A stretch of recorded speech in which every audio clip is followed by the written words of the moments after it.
November 16, 1944, 6:47 hours. The eastern edge of the Hürtgen Forest, near the village of Schmidt, Germany, a platoon of United States infantry is pinned on a logging road no wider than 8 feet. To the north, a steep ravine drops 40 meters into frozen undergrowth. To the south, dense fir trees block lateral movement after 20 yards. Ahead, the road bends left at 90 degrees, directly into a German machine gun position firing from an elevation of 6 meters. Behind them, the road is already zeroed by enemy mortars. At 6:45, the first ranging round landed. At 6:46, the fire for effect began. There is no withdrawal route. The road is the only passable ground. The forest floor is seeded with shoe mines and teller mines laid during the night. Surrender is irrational. The German position has overlapping fire from at least 2 MG-42s. Prisoners cannot be taken under this fire plan. Survival beyond the next 10 minutes is statistically improbable. At 6:47, the platoon counts 32 men. Opposing them are elements of German Infantry Battalion, estimated strength 300 to 400, supported by pre-registered artillery from Brandenburg Ridge, 2,100 meters to the east. The Americans have no radio contact with battalion headquarters. The SCR-300 was destroyed by shrapnel at 6:42. Runners sent back at 6:44 did not return. Ammunition is already low. Riflemen carry an average of 80 rounds each. 2 bar gunners report fewer than 3 magazines remaining. The 60mm mortar section expended its last 4 rounds at 6:39, all short due to frozen baseplate shift. There is no air support. Weather ceiling is 300 feet.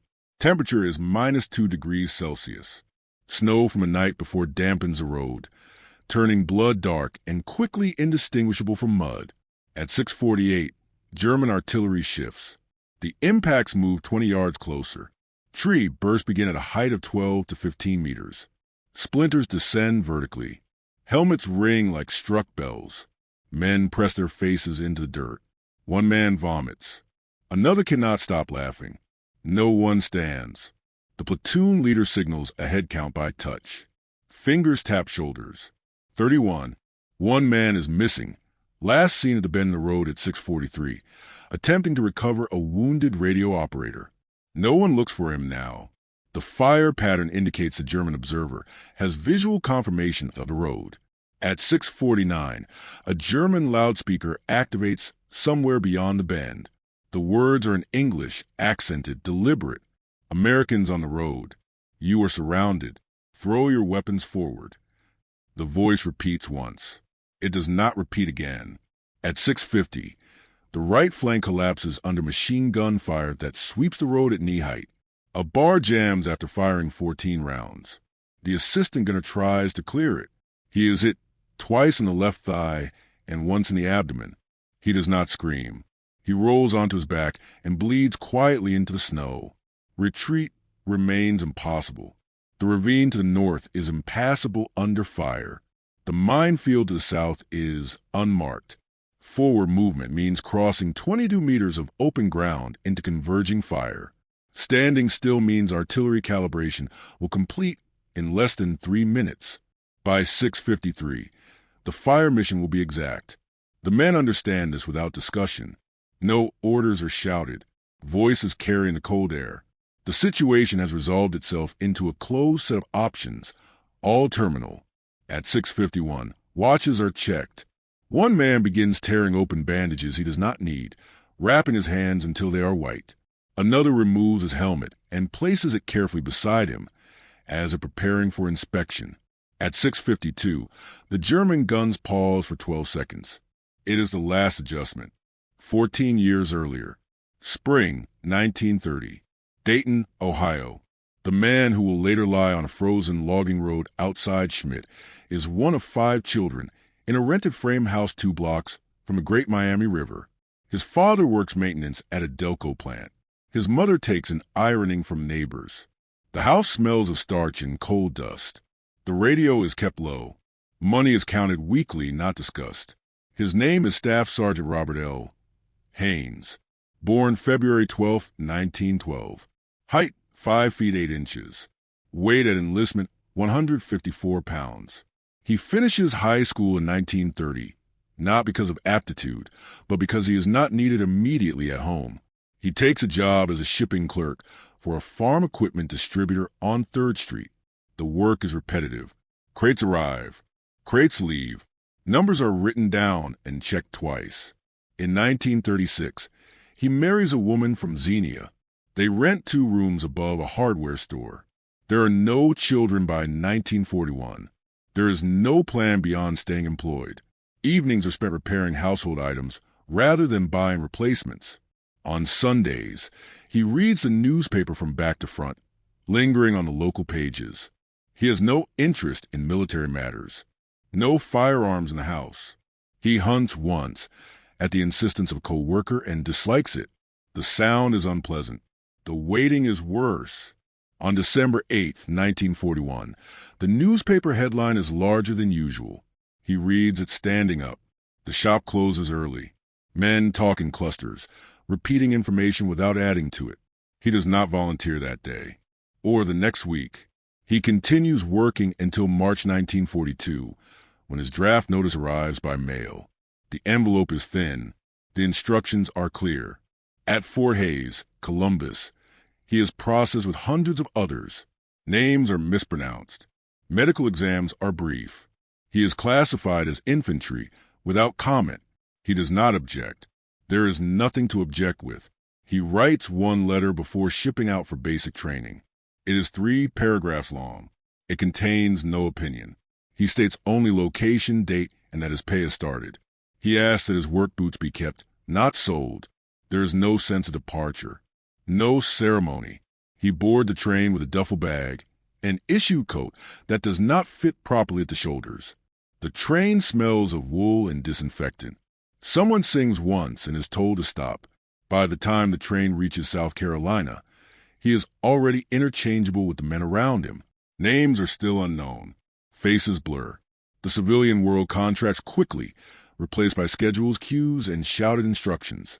Nothing marks him as distinct. There is no indication that his presence or absence will alter any future outcome. July 1942.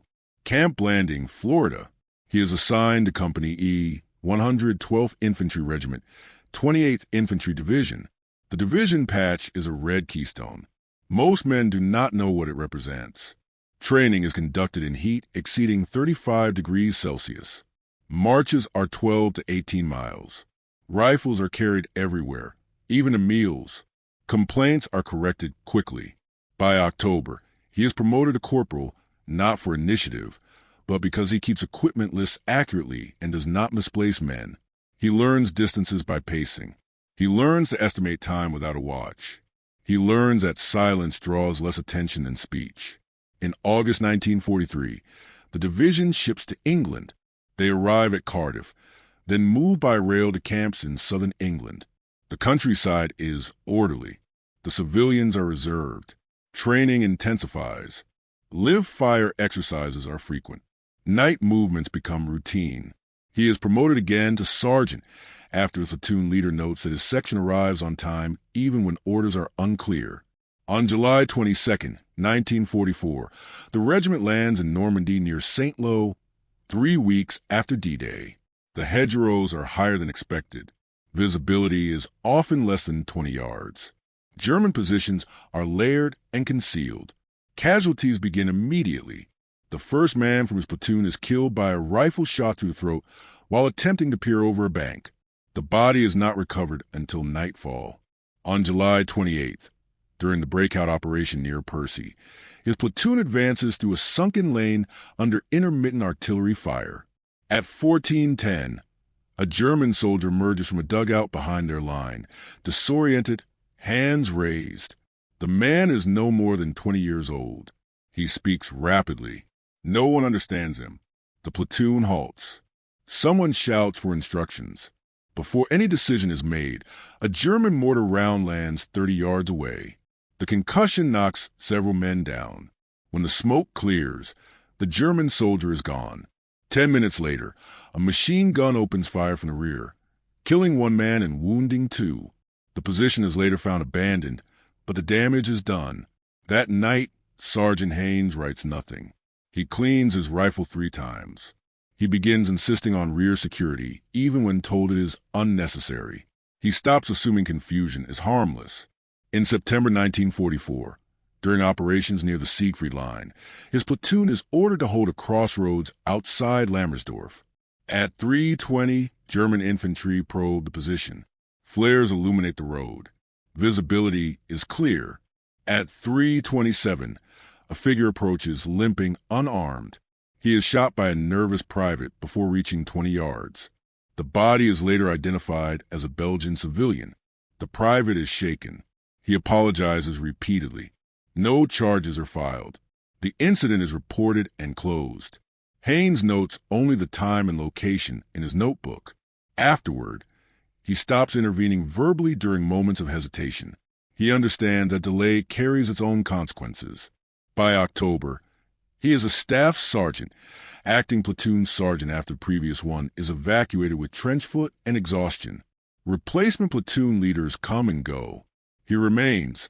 The men learn to look to him for confirmation, not direction. By early November, the division is ordered into the Hürtgen Forest. The terrain is unfamiliar. The trees are dense. The weather is constant rain turning to snow. Artillery airbursts are common. Casualties rise without corresponding movement on maps. Ground is taken in meters and lost again overnight. On November 15, 1944, his platoon receives orders to advance along a logging road towards Schmidt at first light. The briefing is brief. Enemy strength is underestimated. Artillery support is promised, but not scheduled. Radios are issued with weak batteries. At 5:30, they step off. By 6:47, they are on the road. November 16, 1944, 6:52 hours, eastern edge of the Hürtgen Forest. The 12-second pause ends.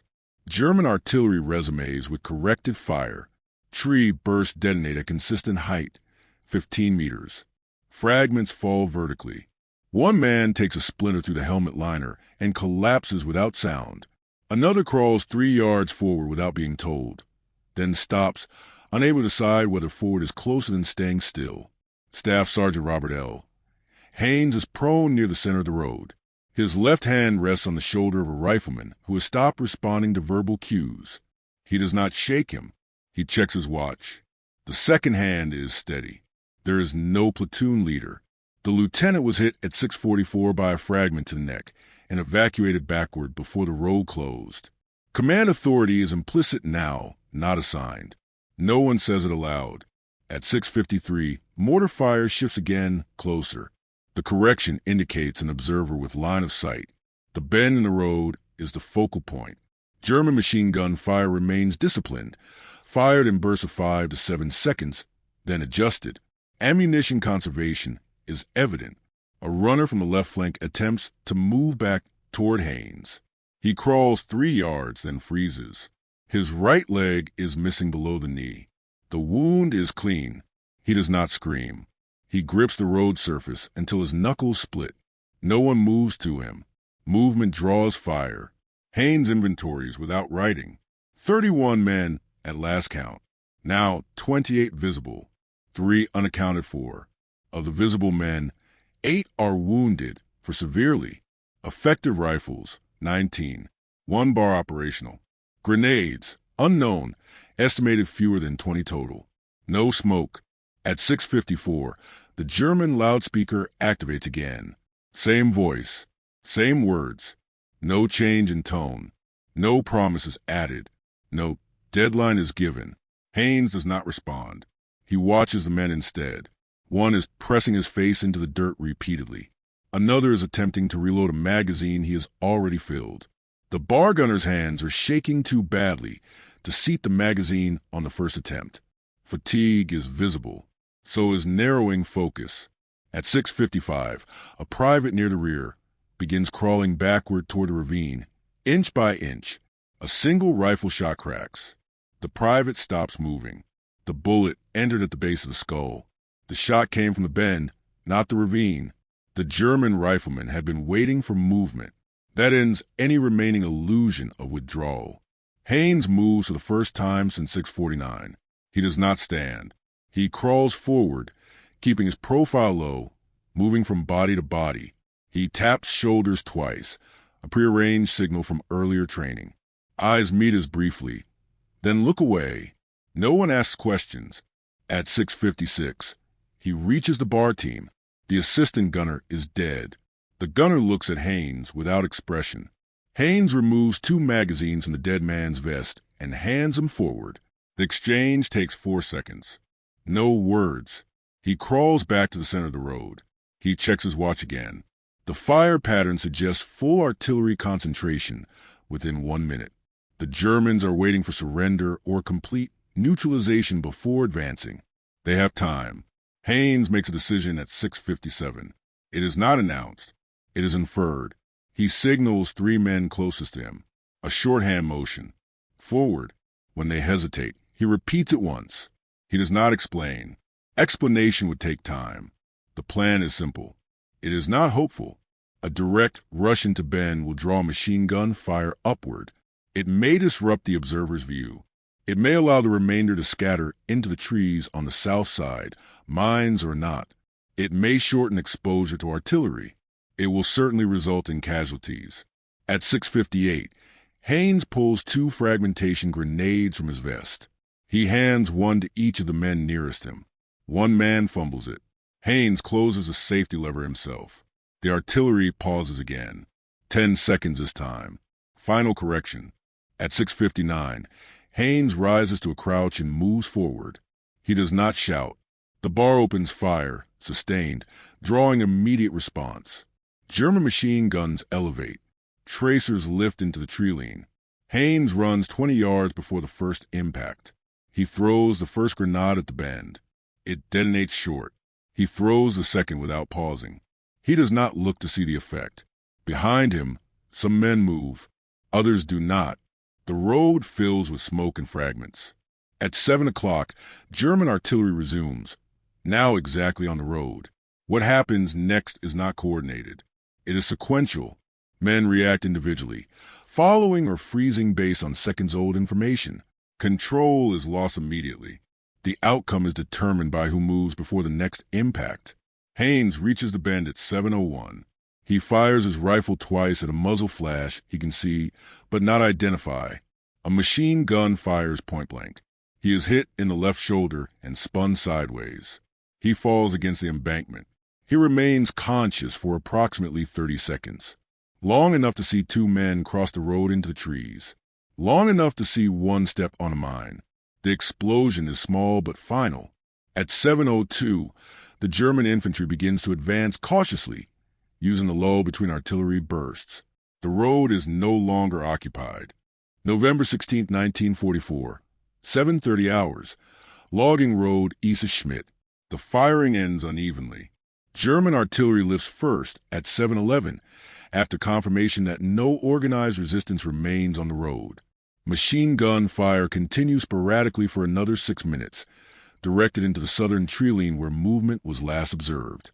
German infantry from the 275th Infantry Division, Wehrmacht advance in 2 files, spacing 5 meters apart. They do not rush. They probe for mines using rifle butts and bayonets.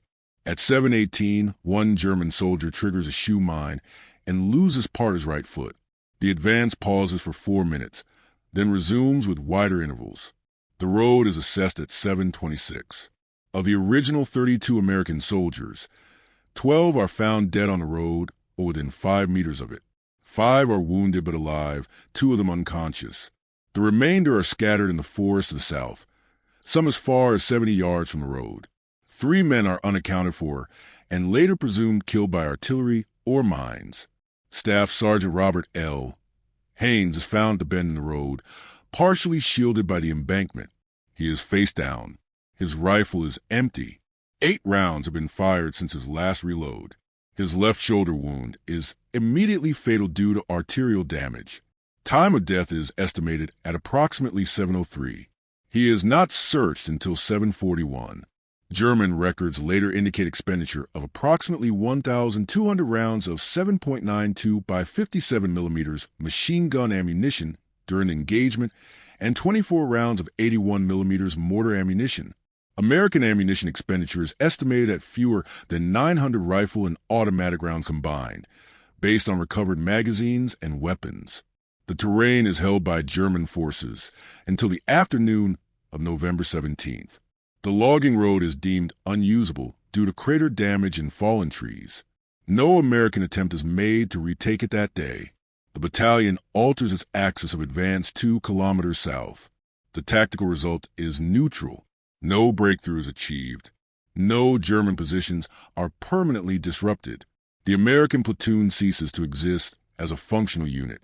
Of the men who followed Haines' movement at 6:59 for Reach the Trees, 2 survive the day. 1 is evacuated with shrapnel wounds to the back and legs. 1 remains in position for 36 hours before rejoining friendly lines during a night withdrawal. There are no citations issued in the immediate aftermath. The action is recorded in battalion logs as contact with enemy infantry and artillery. Advance halted. At 9 o'clock, snowfall resumes lightly. Blood on the road is covered within an hour. By nightfall, the location is indistinguishable from other sections of forest already fought over in previous weeks.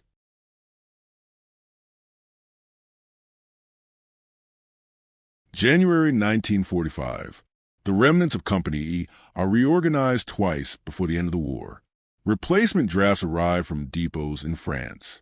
Names are learned, then lost. The 112th Infantry remains in a line to the Rhineland campaign, then crosses the Rhine in late March. Schmidt is taken eventually from a different direction at a different cost. Staff Sergeant Robert L. Haines is officially listed as killed in action on November 18, 1944, after confirmation reaches regimental headquarters. His effects are cataloged. 1 wristwatch, stopped at 7:01, 1 notebook with times and grid references, personal letters numbering 4. His body is buried temporarily in a marked grave near Wassenack before reinterment at the Henri Chapelle American Cemetery in 1948. The men who survived the logging road do not speak of it often. 1 is reassigned to another regiment after hospitalization. 1 returns to Company E and serves until May 1945 without promotion. None are interviewed formally about the action beyond standard after-action reporting. No detailed narrative is produced. In September 1945, Haines' widow receives his final pay and a folded flag. The letter from the War Department is standardized. It contains no description of circumstances. It states only date, location, and that death occurred while engaged in military operations against the enemy. She remains in Xenia. She remarries in 1952. The name Haines disappears from official correspondence. No photographs are displayed publicly. His grave is visited once, during a group tour organized by a Veterans Association, and not again. The logging road outside Schmidt is not named. It does not appear on post-war maps. The forest regrows unevenly. Shell fragments remain in the soil. Farmers avoid the area for years due to unexploded ordnance. By the 1960s, the road is no longer passable by vehicle. There are no memoirs, no interviews recorded for radio or television.